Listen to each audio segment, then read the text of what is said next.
할렐루야. 귀한 문지교회 가운데 이렇게 방문해서 여러분과 함께 예배드릴 수 있는 게 얼마나 감사한지 모르겠습니다. 제가 25년 동안 선교지에 있다가 이제 교단으로 돌아와서 선교를 섬긴 지가 딱 1년이 이제 지났는데요. 아직 따끈따끈해서 한국에 지금 열심히 적응하고 있습니다. 오늘 특별히 감사한 것은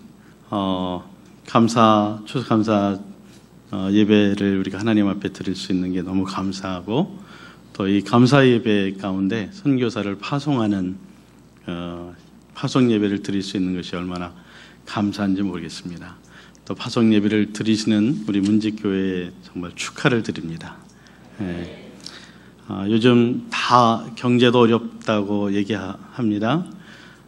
교회도 이제 성장이 아니라 이제 정체, 또 이제 마이너스로 이제 돌아가는 시점에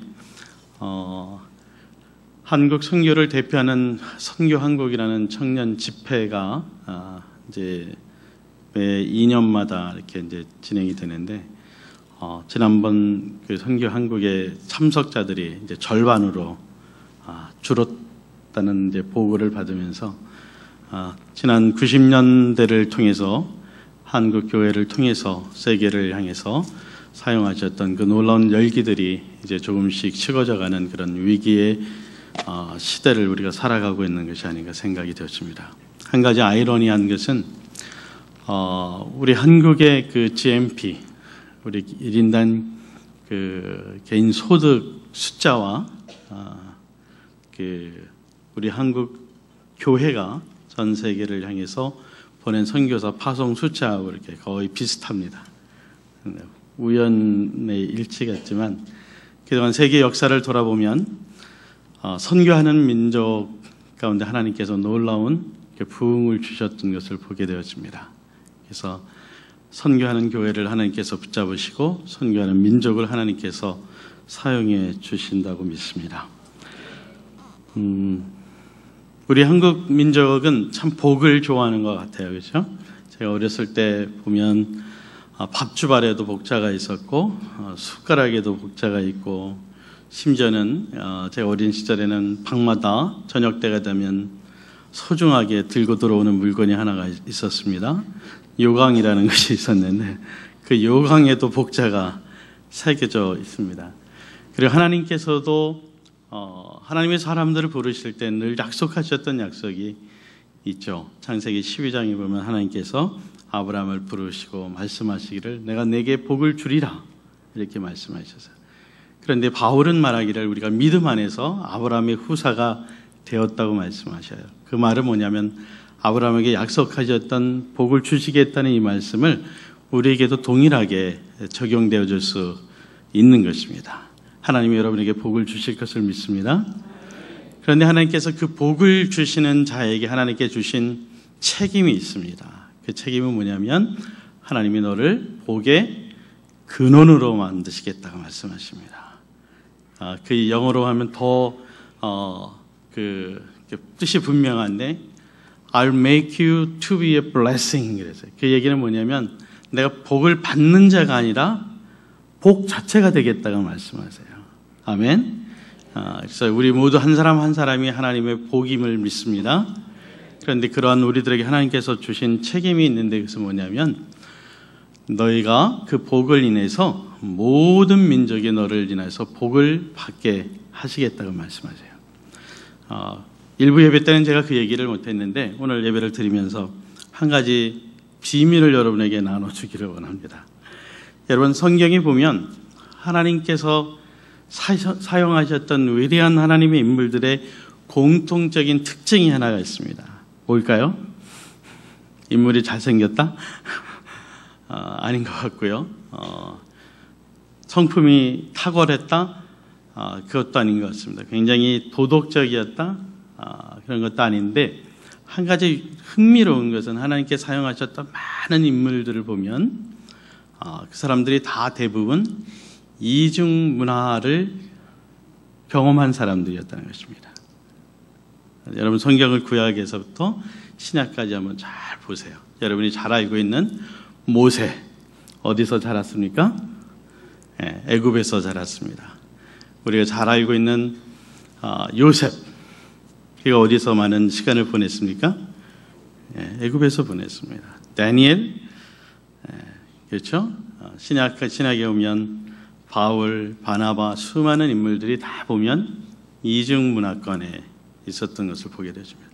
그리고 공교롭게도 하나님께서 이스라엘 백성을 디아스포라 민족으로 만드셨어요. 오늘 우리가 읽은 성경 본문 이 느헤미야는 이 전쟁 난민이었던 느헤미야라는 인물을 통해서 하나님께서 계획하시고 섭리하신 세계를 구원하는 하나님의 구원의 역사 가운데 어떻게 그가 사용되어졌는가를 우리에게 말씀해 주시고 계십니다.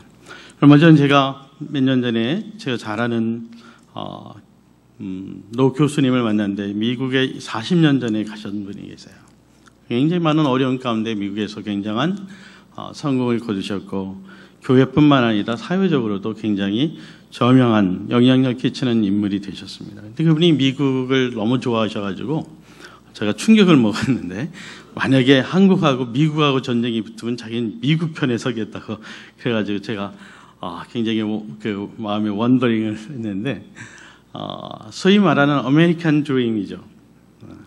그러니까 미국에 정말 힘들고 어려운 그 시절에 미국에 건너와서 가장 고생과 어려움을 통해서 소위 우리가 생각하는 성공이라는 사회적인 성공이라는 어느 정점에 이르렀을 때 사실은 자기가 갖고 있는 모든 것을 이렇게 내려놓는다는 것이 쉽지 않죠. 그런데 오늘 느헤미야라는 이 인물은 어떻게 보면 전쟁 포로였어요. 그것은 어떻게 보면 참 암울한 운명입니다. 부모도 주변이 없습니다. 다니엘도 비슷한 상황이었지만 그렇지만 그런 어려움 가운데 그때 전 세계를 지배하는 한 제국의 나라의 왕의 가장 최측근에서 왕을 섬기는 사람이에요. 여기 성경에 보니까 그의 직업이 컵베어러, 술 맡은 관원장이라고 하는데 음식 담당하는 주방장이라는 뜻이 아니고 사실은 오늘날로 말하면 비서실장과 같은 역할을 하는 사람이에요. 여러분 비서실만 돼도 수석 비서만 돼도 요즘 권력이 대단하잖아요. 요즘 온 나라가 시끄러운데 거기다 실체적인 공식적인 보직도 없는 대통령 측근이 그 행사할 수 있는 권력의 그 권력을 보면 우리가 이 느헤미야라는 사람이 전쟁 난민으로서 성공했던 그의 사회적 위치가 어느 정도인지는 우리가 가늠할 수가 있어요. 여러분 옛날에는 왕은 매일매일 무슨 위험이 있을까요? 암살의 위험이 있어요. 여러분 중국의 그 베이징에 가보면 자금성에 방이 뭐 300개가 넘는다고 그러잖아요. 매일 부자여가지고 방을 바꿔서 자는 게 아니라 자객들이 들어와서 자기를 암살하기 때문에 아무도 자기가 자는 방을 다른 사람한테 알릴 수가 없으니까 방이 365개가 넘는 거예요. 그래서 매일 방을 바꿔가면서 사는 거예요. 왜? 언제 자객이 들어와서 자기를 죽일지 모르기 때문에. 그래서 음식을 또 굉장히 중요하잖아요. 그 음식에 독이 들어가 있는지 그거를 그런데 그것을 관장하는 산다는 얘기는 뭐냐면 왕이 가장 신뢰하는 사람이라는 거죠. 그런데 이 느헤미야는 민족이 출신이 다릅니다. 배경이 다릅니다. 그럼에도 불구하고 하나님은 그를 거대한 그때 당시에 세계를 지배하는 제국의 가장 왕을 섬기는 최측근에 있었던 사람이었어요. 어떻게 보면 우리가 말하는 아메리칸 드림을 이룬 수많은 사람들의 이야기처럼 그는 성공을 이룬 사람이었습니다. 그런데 그에게 어떤 방문객을 맞이합니다. 그런데 그 단순한 이 방문을 통해서 그의 인생의 행로가 달라지는 그런 일을 경험했던 것을 우리는 이 성경 본문을 통해서 발견하게 되어집니다. 2절에 보니까 내 형제들이라고 그랬어요. 그래서 친족이 아닌 같은 유대인이라는 것입니다. 유대인들이 이름까지 등장하죠. 하나니가 두어 사람과 함께 두세 명이 함께 그 유대 땅에서 이 느헤미야가 섬기고 있었던 이 왕궁에 방문을 해서 그를 만납니다.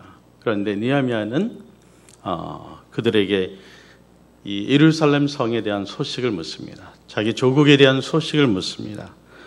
여러분, 자기가 이뤘던 성공과 모든 것들을 생각하면 그가 여전히 자기의 고향, 자기 조국에 대한 이 소식을 묻는다는 것은 단순한 어떤 자기 가족들에 대한 안부, 어떤 이런 정도가 아니라는 사실을 생각해 볼 수가 있습니다.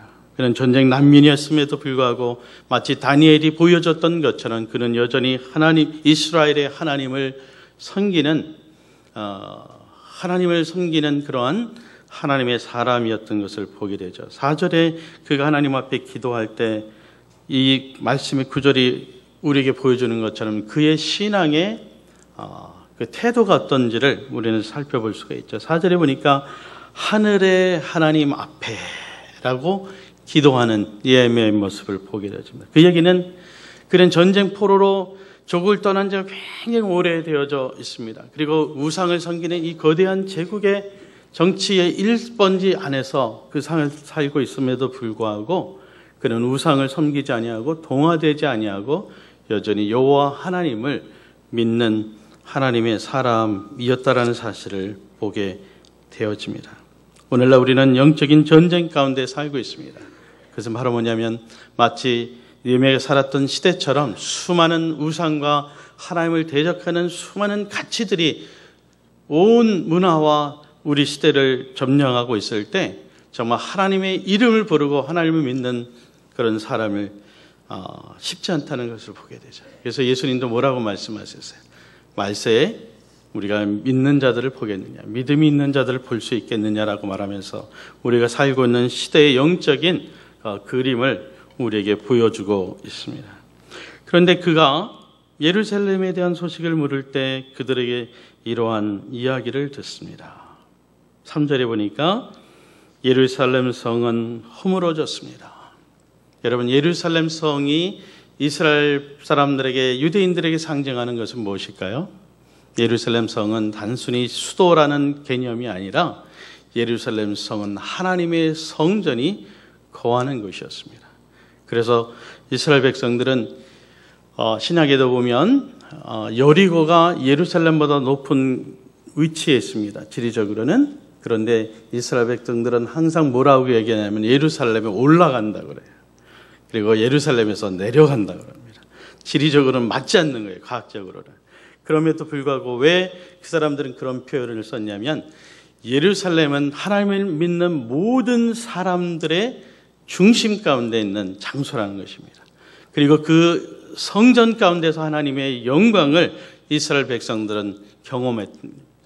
마치 구약시대 모세 시절에 하나님의 지성소에서 하나님의 영광을 보았던 이스라엘 백성들이 예루살렘을 통해서 하나님의 임재와 하나님의 영광을 선포하는 그 모습들을 예루살렘에서 경험했던 그들에게는 예루살렘이 갖고 있는 그 영적인 상징성이라는 게 굉장히 놀라운 것이죠.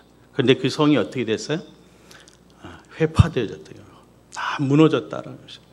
하나님의 영광이 사라진 것입니다. 하나님의 이름이 더 이상 영광스러운 이름이 아닙니다. 그리고 성문들이 다 불살라 태워졌다고 말합니다. 모든 것이 무너져 있는 상황인 것입니다. 그런데 하나님은 하나님의 이름이 영광받기를 원하시는 하나님이십니다. 그래서 하나님의 백성들을 통해서 하나님은 하나님의 이름이 영광받기를 원하시는 하나님이세요. 그래서 이 느헤미야가 그 말을 들었을 때 단순히 물리적으로 예루살렘 성이 폐파되었다는 것이 아니라 하나님의 영광이 거하는 그 예루살렘의 그 상태는 바로 잃어버린 하나님의 영광을 되찾기를 원하는 느헤미야의 마음 가운데 깊은 상처가 된 것이죠. 그래서 그가 4절에 보니까 이 말을 듣고 앉아서 울었다라고 말해요. 그런데 하루만 운 게 아니라 수일 동안 울면서 하나님 앞에 기도하는 느헤미야의 모습을 우리가 발견하게 되어집니다. 하나님은 자기의 이름을 존귀하게 여기는 사람을 찾습니다. 여러분, 다윗과 골리앗의 전쟁 가운데서 우리가 발견할 수 있는 놀라운 영적인 비밀은 뭘까요? 다윗이 돌파매질을 잘해서 하나님이 그를 사용한 것일까요? 여러분, 다윗과 그 전쟁터에 나가 있는 수많은 이스라엘 백성들과의 차이는 단 하나 여기에 있습니다. 그들도 여호와 하나님을 믿었던 사람들이고 제사를 드렸던 사람들이었습니다. 그럼에도 불구하고 이 적군이었던 골리앗이 날마다 40일 40주야를 오면서 여호와 하나님의 이름을 능욕하는 수많은 이야기를 들었을 때 어느 누구도 분개하는 사람들이 없었어요. 그런데 어린 다윗의 마음에는 그 이야기를, 그 골리앗을 통해서 하나님의 이름이 능욕받는 것을 도저히 감당할 수가 없었어요. 거룩한 분노가 그를 사로잡은 것입니다. 10대의 어린 나이임에도 불구하고 그가 알고 있는 하나님, 그가 이스라엘 백성들을 향해서 갖고 계신 그 언약의 하나님의 이름이 어떻게 능욕받고 있는지를 그는 도저히 감당할 수 없었기에 그는 하나님 앞에 거룩한 분노를 통해서 그 영적인 전쟁터, 아니 실제적인 전쟁 그 프론트 라인에서 전방에 서서 그 골리앗을 향해서 나아갈 수 있었던 것입니다. 오늘 느헤미야는 예루살렘이 무너진 이 소식들을 들었을 때 그는 단순히 도시가 무너졌다라는 참혹한 현실적인 상황이 아니라 역사 가운데, 이 시대 가운데 우리를 창조하시고 역사를 창조하시고 그리고 모든 열방 가운데 영광 받으실 그 하나님의 이름이 능력받는 그 상태를 그는 감당할 수가 없었던 거예요.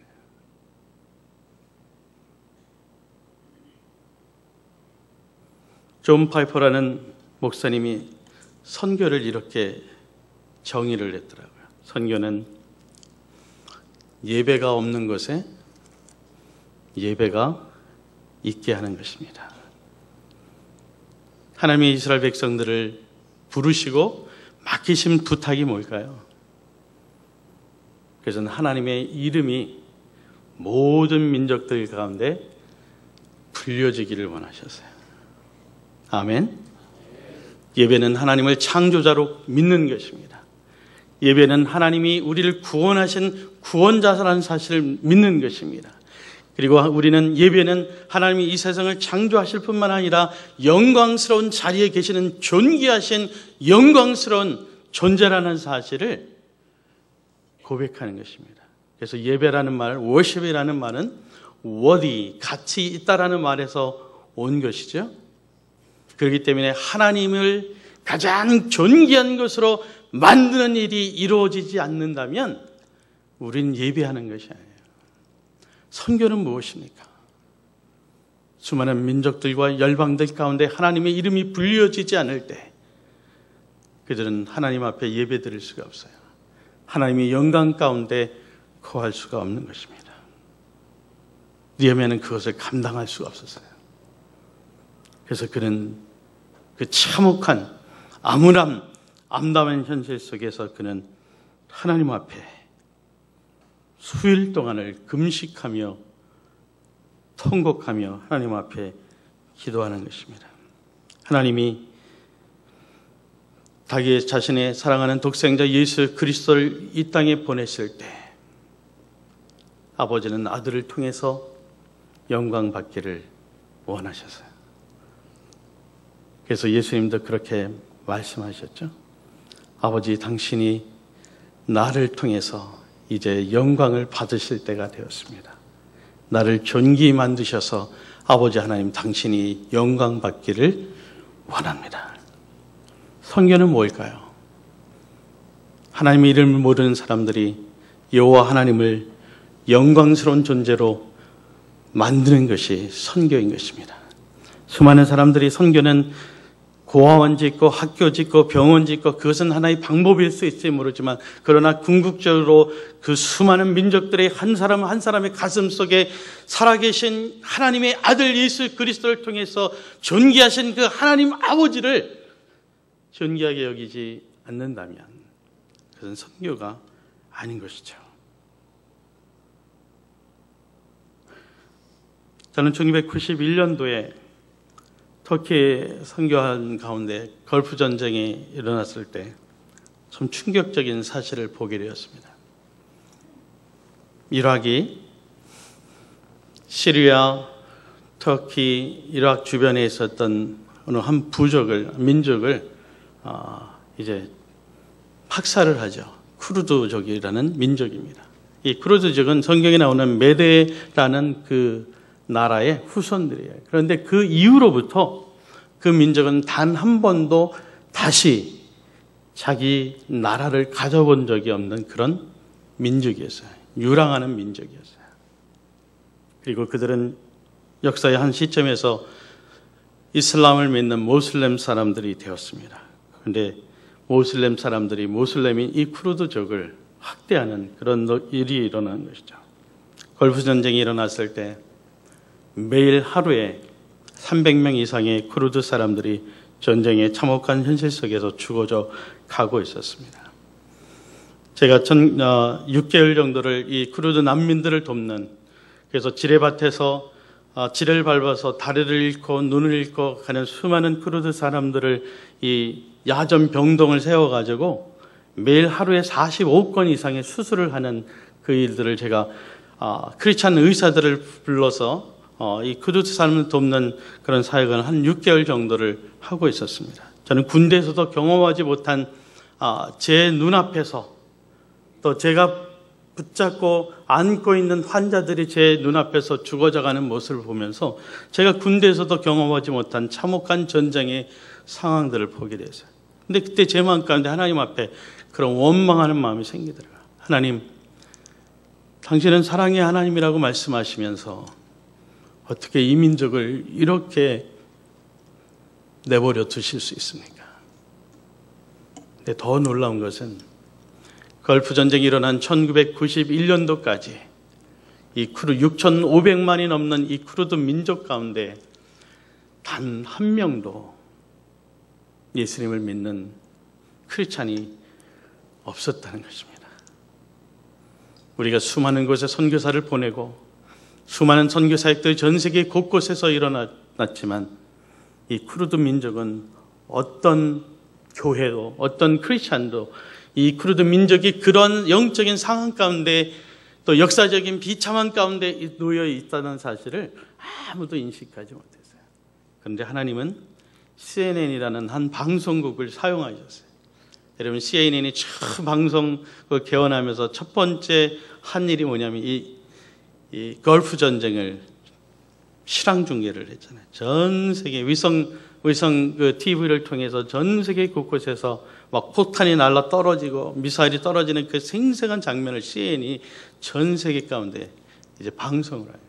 그때 비로소 하나님은 전 세계 곳곳에 있는 하나님을 믿는 신실한 당신의 백성들을 일으켜 세우셔서 이 전쟁의 참혹한 상황 가운데 더 참혹한 것은 하나님의 이름을 수천 년 동안 들어보지도 못한, 들을 기회도 갖지 못한 이 쿠르드 민족을 향한 긍휼한 기도의 운동이 전 세계 곳곳에서 일어나기 시작하였습니다.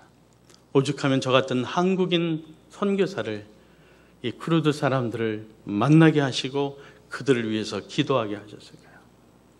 한 6개월 정도 뒤에 유엔이 이 자코라고 불려지는 지역에 이 쿠르드 난민들을 위한 그 난민 텐트촌을 만들었어요. 제가 어느 날 이 텐트 사이를 이렇게 걸어가는데 어디선가 아이들이 막 노는 시끄러운 소리가 들리는데 노랫소리가 들려요.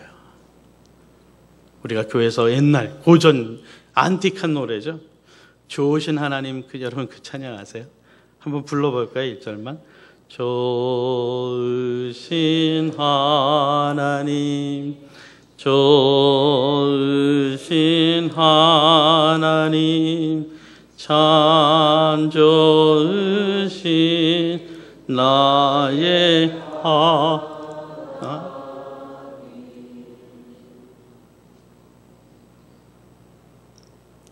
어린아이들의 입술을 통해서 하나님의 이름이 불려지기 시작하는 것입니다.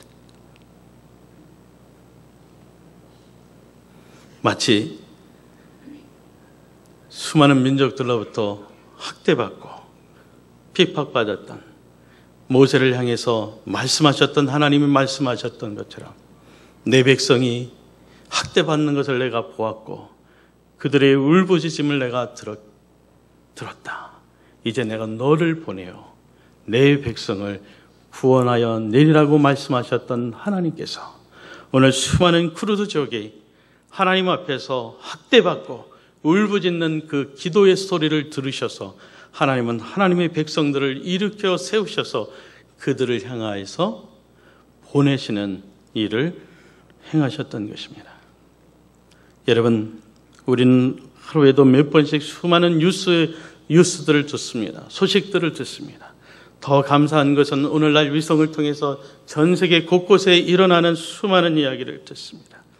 여러분, 수많은 시리아 난민들이 지금 전 세계 가운데 이제 난민으로 들어갈 곳조차 없는 그런 유랑하는 참혹한 현실을 보면서 여러분 어떻게 바라보고 계시고 반응하고 계십니까? 아, 불쌍하구나. 그러나 얼마나 많은 사람들이 이 시리아 사람들을 위해서 기도했을까요? 얼마 전에 저는 레바논에 있는 저희 동료 선교사로부터 놀라운 메일을 받았습니다. 이 수많은 이 시리아 사람들이 레바논으로 전쟁을 피해서 갔는데, 여러분 레바논도 굉장히 어려운 나라잖아요. 교회들이 굉장히 작습니다. 그런데 오늘 목사님이 선교사한테 컴플레인을 하는 거예요. 갑자기 우리 교회가 이상해져가지고 하루에 막 150명씩 교인들이 증가를 하는 거예요. 감사하죠? 어느 날 주일날 목사님이 예배를 드리려고 일찍 교회 갔는데 사람들이 150명이 넘는 사람들이 교회 문 앞에서 기다리는 거예요. 깜짝 놀라가지고. 근데 그들이 뭐라 하냐면 저희도 예배를 드리고 싶습니다. 근데 이 목사님이 뭐 감사하고 할렐루야 할 텐데 걱정스러운 목소리 들은 건 누구일까요? 이 150명이 넘는 사람들이 시리아 난민들이었어요. 수니파, 철저하게 이슬람의 정통 이슬람을 믿고 있는 수니파 이 무슬림들이 이 전쟁 가운데서 처음 이슬람에 있는 이 거짓된 모습들을 보면서 환멸을 느끼는 거예요.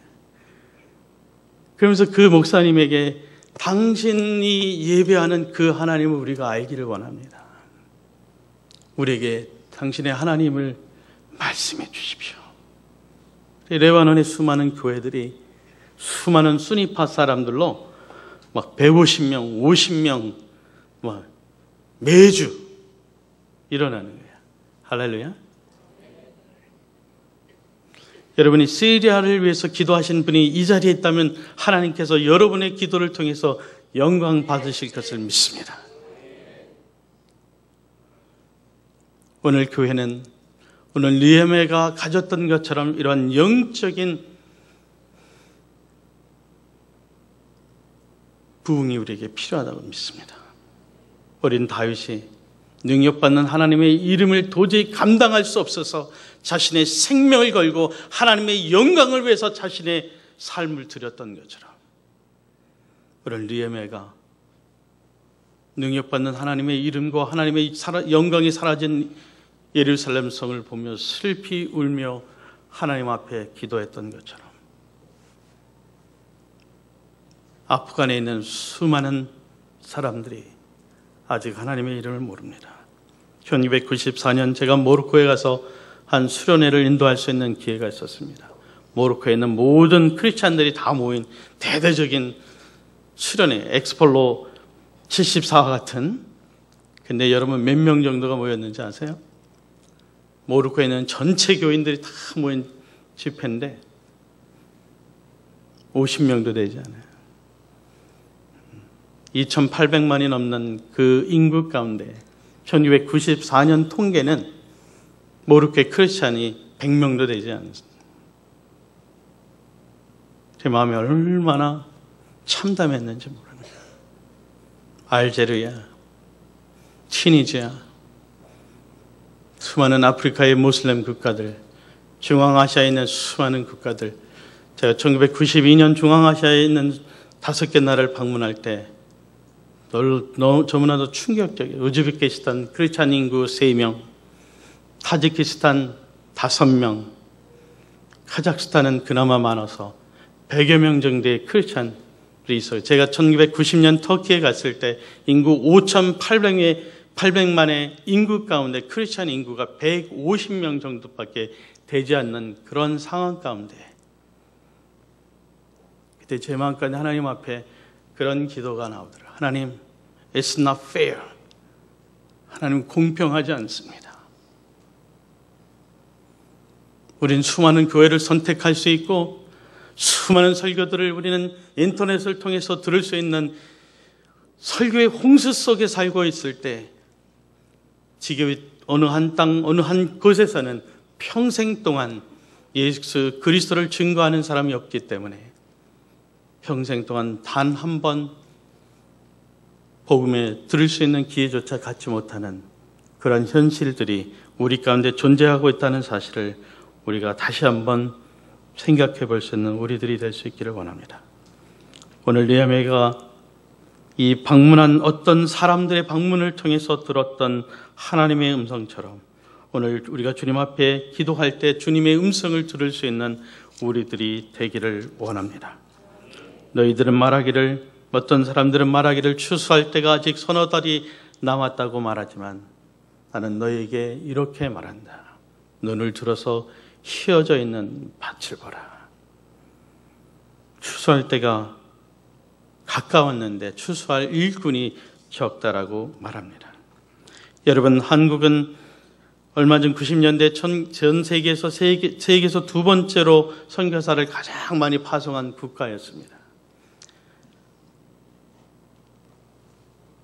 100여 년 전에 토마스라는 선교사가, 언더드와 아펜셀라는 선교사가 이 영적으로 얻은 조선의 땅에 첫 부활절에 인천 제물포에 도착해서 복음을 증거할 때만 해도 조선은 전 세계 어떤 곳에서도 알려지진 않은 동방에 숨겨진 그런 나라였습니다. 그런데 이 언더드가 대학생 시절에 보스턴에서 어느 한 집회를 우연하게 방문합니다.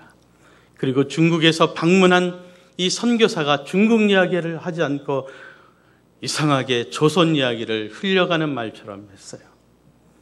조선이라는 나라가 있습니다. 그곳에 선교사가 없습니다.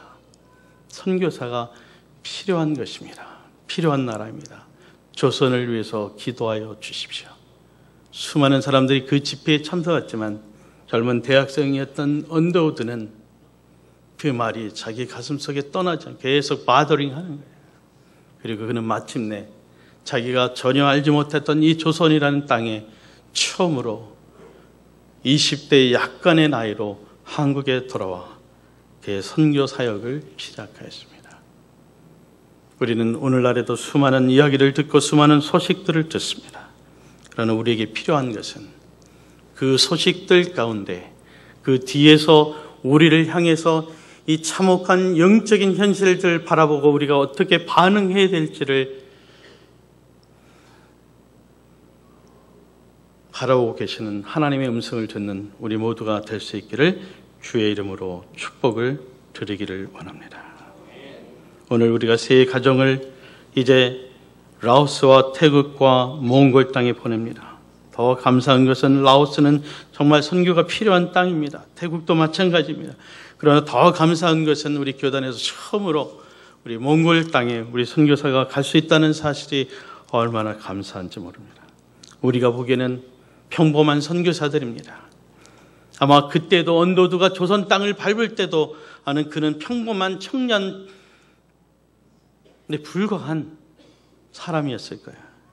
그런데 하나님은 그 평범한 그 한 사람을 통해서 한 민족을 변화시키는 놀라운 일을 계획하신 하나님의 역사가 있었던 것을 우리가 생각하며 오늘 이 자리에 예배드리는 우리 한 사람 한 사람이 하나님, 나는 평범한 사람이지만 그러나 하나님이 나와 함께 하실 때 나를 통해서 이루시는 하나님의 놀라운 역사를 기대하고 기도하는 우리 문직교회가 되기를 주님의 이름으로 축복을 드립니다. 감사합니다.